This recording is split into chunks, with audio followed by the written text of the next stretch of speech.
બનાસકાંઠાના સરહદી વિસ્તાર ભાબરના અવાડા ગામે છેલ્લા 2 વર્ષથી પીવાના પાણી મુદ્દે કકડાટની સ્થિતિ છે।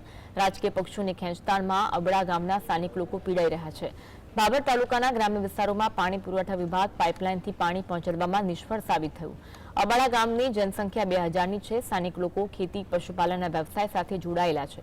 ઉનાળાના ધોમધખતા તડકામાં દૂરથી બાળકો મહિલાઓ માથે બેડા ઉપાડી ખેતરમાં આવેલ પ્રાઇવેટ બોરવેલમાંથી પીવાનું પાણી લાવવા મજબૂર બન્યા।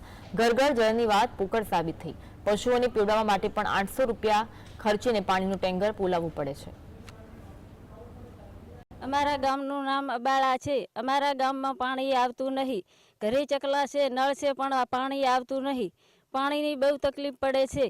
ટંકર લાઈન રેડાવે છે, 700 700 800 800 રૂપિયા લેશે તોય પાણી પોકતું નહીં।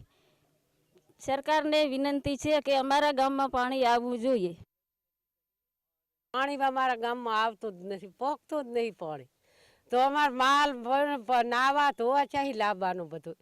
તમે આને 12 મહિને તમે વેરા માગો તો અમારે ક્યાંથી બધું પૂરું કરવાનું? પાણી ભરવાનું કે તો અમારે બીજો ધંધો કરવાનો? અમારે કરવાનું શું?